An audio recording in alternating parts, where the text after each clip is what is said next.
বাংলা, বিহার, উড়িষ্যার শেষ স্বাধীন নবাব, তোমার শেষ আদেশ আমি ভুলি নাই জনাব। কি নির্মম নির্দয় করুণ পরিণতি বরণ করতে হয়েছিল পলাশীর প্রান্তরের নবাব সিরাজকে।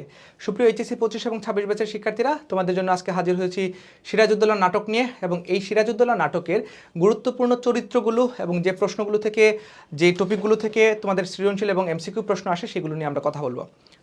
আমরা প্রথমে একটু দেখব যে এই নাটকটা লিখেছেন সিকান্দার আবু জাফর, এবং সিকান্দার আবু জাফরের এই নাটকের মূল বাণী, মর্মবাণী কিংবা উপজীব্য বিষয় যাই বলি না কেন, সেটা হচ্ছে যে স্বদেশপ্রেম, মাতৃভূমিকে পরাধীনতার হাত থেকে রক্ষার আপ্রাণ প্রচেষ্টা। এই নাটকটি একটা ইতিহাস নির্ভর করুণ রসাত্মক নাটক। বিষয়বস্তু হচ্ছে যে দেশি বিদেশি চক্রান্তের পরিপ্রেক্ষিতে দেশপ্রেমিক নবাব সিরাজউদ্দৌলার করুণ পরিণতির যে একটা পরিস্ফুটন, সেটা আমরা এই নাটকের মধ্যে দেখতে পাই। পলাশীর যুদ্ধ সম্পর্কে আমরা একটু জানবো। 1757 সালের 23 জুন পলাশীর প্রান্তরে ইংরেজদের বিরুদ্ধে নবাব যুদ্ধে অবতীর্ণ হন। যুদ্ধের উভয় পক্ষের সৈন্য বহর সম্পর্কে জানা যায় যে ইংরেজ পক্ষে সৈন্য সংখ্যা ছিল 3000, কামান সংখ্যা ছিল গোটা 10টা, গোটা 10 কিন্তু নবাবের সৈন্য সংখ্যা ছিল 50,000। তাহলে ইংরেজদের সৈন্য সংখ্যা ছিল 3000, পক্ষান্তরে নবাবের ছিল 50,000, প্রায় 15 গুণ বেশি, 15 গুণেরও বেশি। কামান সংখ্যা ছিল 50টিরও বেশি।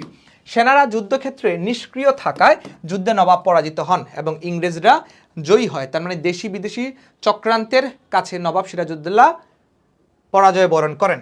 নবাব পক্ষের প্রধান সেনাপতি, যার নাম হচ্ছে মির্জাফর, এই মির্জাফর সহ অধিকাংশই সিরাজউদ্দৌলার নাটকে প্রায় 40টির মতো সমাবেশ ঘটেছে। চরিত্রগুলোর মধ্যে গোসেটি বেগম নবাবের আপন খালা, ক্লাইভ, রবার্ট ক্লাইভ, যে আসলে অবাধ্য সন্তান ছিল এবং সে এই ভারত, মানে আমাদের এই মহাদেশে, উপমহাদেশে সে বাণিজ্য করতে এসেছিল খুব অল্প বয়সে।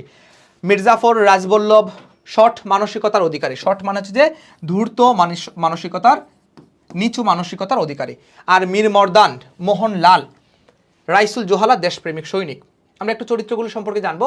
প্রথমেই দেখব যে নবাব সিরাজউদ্দৌলার পক্ষের শক্তি কারা কারা, তারপর দেখবো যে তার বিপক্ষের শক্তি কারা। তোমরা অনেকেই এই নাটকটা পড়তে গিয়ে আমাকে বলো যে ভাই নাটকের কোনো আগামাথা খুঁজে পাই না।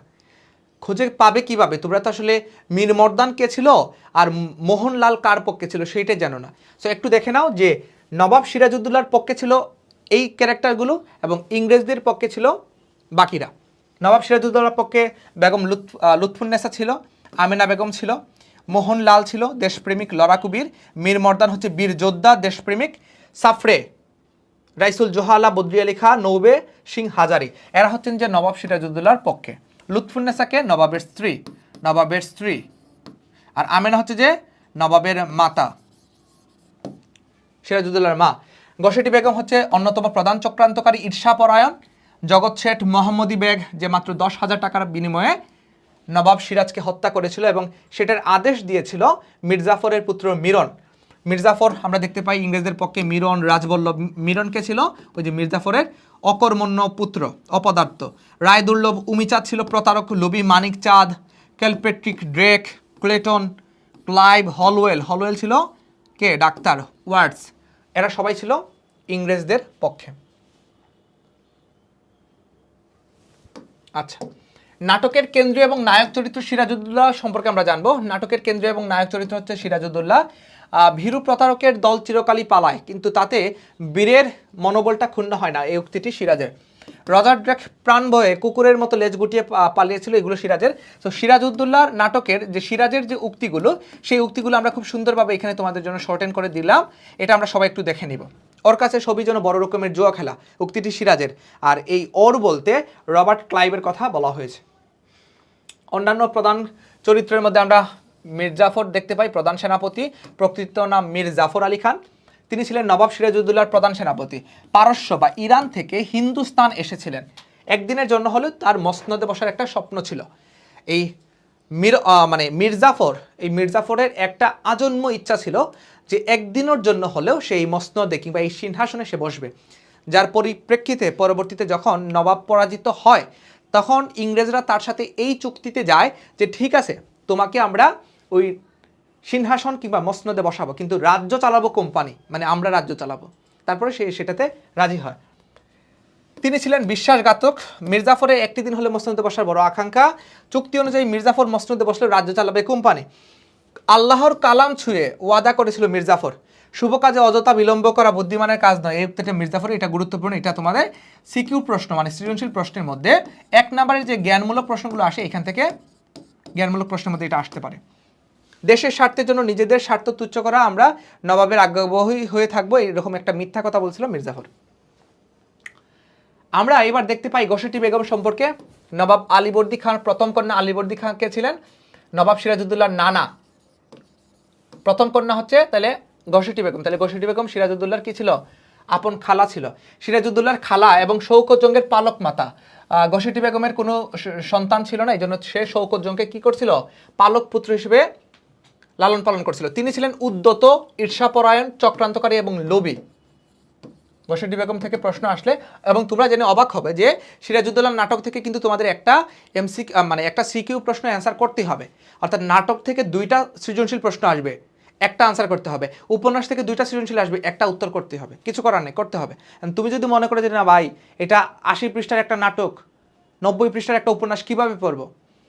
এই ভিডিওটা দেখো, দেখার পর তুমি আবার তোমার উপন্যাস কিংবা নাটকে ফিরে যাও, দেখবে যে অনেক বেশি সহজে লাগবে। চরিত্রগুলো আমি ভেঙে ভেঙে এখানে বুঝিয়ে দিলাম। ঘসেটি বেগম সম্পর্কে আমরা কি দেখতে পাই? সিরাজের পতন কে না চায়, এই সংলাপটা বলছিল ঘসেটি বেগম। অনেক বেশি উদ্যত এবং তার মধ্যকার ক্ষোভ ছিল। তুমি কম সাপিনী নও, ঘসেটি বেগমের এই সংলাপ কাকে উদ্দেশ্য করে বলা হয়েছিল?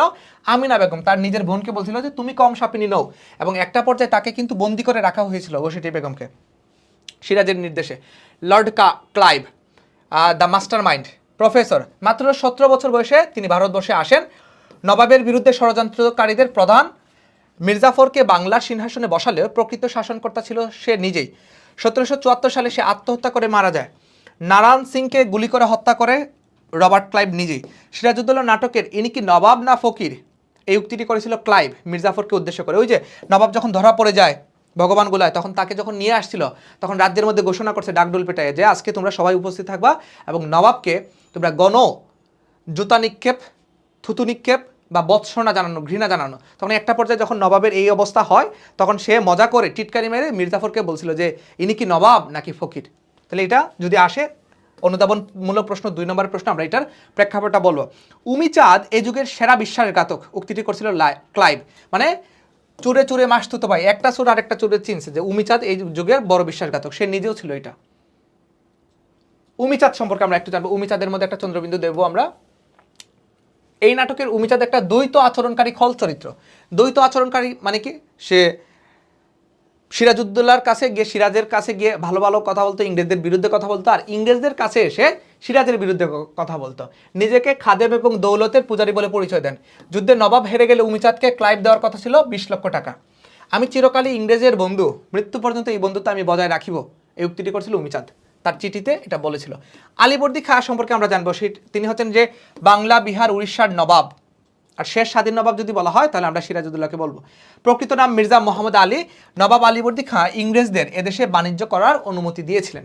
অর্থাৎ এই যে আলীবর্দী খাঁ, তিনি প্রথম ইংরেজদেরকে এই সুযোগটা দিয়েছিলেন যে তোমরা এখানে বাণিজ্য করতে পারবা, ব্যবসা করতে পারবা। এবার আমরা আমিনা বেগম সিরাজউদ্দৌলার মা সম্পর্কে জানবো। নবাব আলীবর্দী খাঁর কনিষ্ঠ মানে ছোট কন্যা সিরাজউদ্দৌলার মাতা। তার জ্যেষ্ঠ পুত্র সিরাজ, কনিষ্ঠ পুত্র হচ্ছে মির্জা হামদি। তাহলে সিরাজউদ্দৌলার ভাইয়ের নাম, ছোট ভাইয়ের নাম হচ্ছে মির্জা হামদি, এটা আমরা জেনে রাখবো, মির্জা হামদি। স্বামীর নাম হচ্ছে জয়নুদ্দিন, তার মানে সিরাজউদ্দৌলার বাবার নাম হচ্ছে জয়নুদ্দিন। মিরন কার পুত্র? মির্জাফরের পুত্র। সবাই মিলে সত্যি আমরা বাংলাকে বিক্রি করে দিচ্ছি না তো, উক্তিটি মিরনের। মির্জাফর আলী খান সিরাজের মৃত্যুদণ্ড ঘোষণা করেছেন বলে নবাবকে জানায় মিরন সর্বদা নাচ গানে মশগুল থাকতেই ভালোবাসত। ওই যে বললাম না, অপদার্থ, অকর্মণ্য। এবং এই মিরন সিরাজউদ্দৌলাকে যখন আটক করে ফেলে, তখন এই মিরন সিরাজের যে স্ত্রী লুৎফুন্নেসা তাকে বিয়ের প্রস্তাব দিয়েছিল। তারপর লুৎফুন্নেসা একটা কথা বলেছিল, তোমাদের নাটকের মধ্যে পাবে, যে আমি চিরকাল হাতির পিঠে চড়িয়াছি, সেই আমি কিভাবে আবার গাধার পিঠে চড়বো। ঠিক আছে, তারপর সে বিয়ে করে নাই। দেখেন পরবর্তীতে আমরা দেখবো রায়দুর্লভ সম্পর্কে জানবো। বিহারের ডেপুটি গভর্নর জানকিরামের ছেলে হচ্ছে রায়দুর্লভ। তিনি ছিলেন উড়িষ্যার পেশকার, পরে দেওয়ানি প্রাপ্ত হন। সিরাজের সাথে বিরোধ হওয়ায় তাকে পদোন্নতি দেওয়া হয়নি। রাজবল্লভ অন্যতম একটা ষড়যন্ত্রকারী চরিত্র। রাজা রাজবল্লভ সিরাজ বিরোধী চক্রান্তের অন্যতম হোতা। ঢাকার বিক্রমপুরের লোক রাজবল্লভ বিক্রমপুর, যেটাকে এখন বর্তমানে বলা হয় মুন্সিগঞ্জ, মুন্সিগঞ্জের কারা কারা ভিডিওটা দেখছো একটু জানায় তো। মুন্সিগঞ্জ, ঢাকার বিক্রমপুরের লোক রাজবল্লভ ঢাকায় জাহাজি ফৌজ বিভাগের কেরানি এবং পরে গভর্নরের পেশকার ছিলেন। হুসেন কুলি খানের মৃত্যুর পর তিনি ঢাকার দেওয়ানি হন এবং ঢাকার শাসন কার্য পরিচালনা করেন। আমরা একটা কাজ করতে পারি, প্রতিটা চরিত্র আমরা খাতার মধ্যে লিপিবদ্ধ করতে পারি, যে মিরন কে ছিল, রায় দুর্লভের ইনফরমেশনগুলো, তারপর উমিচাঁদের ইনফরমেশনগুলো, এগুলো আমরা খাতার মধ্যে যখন গুছিয়ে রাখবো, পরীক্ষার আগে এটা আমাদেরকে অনেক বেশি কাজে দিবে। কারণ পরীক্ষার আগের দিন আমরা চাইলেও এগুলো পড়তে পারবো না। এখন আমাদের যথেষ্ট সময় রয়েছে, এই সময়ের মধ্যে আমরা লাল সালু উপন্যাস এবং সিরাজউদ্দৌলা নাটকটা পড়ে শেষ করব। আমিনা বেগম, তিনি হচ্ছেন নবাব আলীবর্দী খাঁর কনিষ্ঠ কন্যা, এটা আমরা মাত্র পড়লাম। জগৎ শেঠ হচ্ছেন নবাবের বিরুদ্ধে ষড়যন্ত্রকারীদের অন্যতম একজন বিশ্বাসঘাতক। জগৎ শেঠ মহত্ব বাদে একটা উপাধি আছে, এখানে টাইপিং মিস্টেক। তিনি ছিলেন মানিক চাঁদের ভ্রাতৃপুত্র। জগৎ শেঠের মতে নন্দকুমারের অদৃষ্ট বিপদ ঘনিয়ে এসেছে। মোহাম্মদী বেগ, যে সিরাজকে হত্যা করেছিল, নবাব সিরাজউদ্দৌলার হত্যাকারী 10,000 টাকার লোভে মিরনের প্ররোচনায় সে নবাবকে খুন করে 5,000 টাকা তার অগ্রিম দিয়েছিল এবং আরও 5,000 টাকা নবাবকে খুন করার পর মিরন তাকে দিয়েছিল। মিরন নবাবকে হত্যা করার জন্য মোহাম্মদী বেগকে নিয়োগ করে। এবার আমরা লুৎফুন্নেসা সম্পর্কে একটু জানবো। নবাব সিরাজউদ্দৌলার স্ত্রী, তাদের বিবাহ হয় 1764 সালে মির্জা ইরিস খানের কন্যা। অর্থাৎ আমরা তাহলে বলতেই পারি যে নবাব সিরাজউদ্দৌলার শ্বশুরের নাম হচ্ছে মির্জা ইরিস খান। মিরন তাকে বিয়ে করতে চাইলে জবাবে তিনি বলেন, আমি চিরকাল হাতে। এটা আমি তোমাদেরকে বললাম এখানে। মোহনলাল শৌকত জঙ্গের বিরুদ্ধে লড়াইয়ে সেনাপতির দায়িত্ব পালন করেন। মোহনলাল হচ্ছে দেশপ্রেমিক, মনে রাখবা। মোহনলাল এবং মীর মর্দান দুইটাই ম দিয়ে শুরু হয়েছে এবং এই দুইজন হচ্ছে সিরাজের পক্ষে ছিল।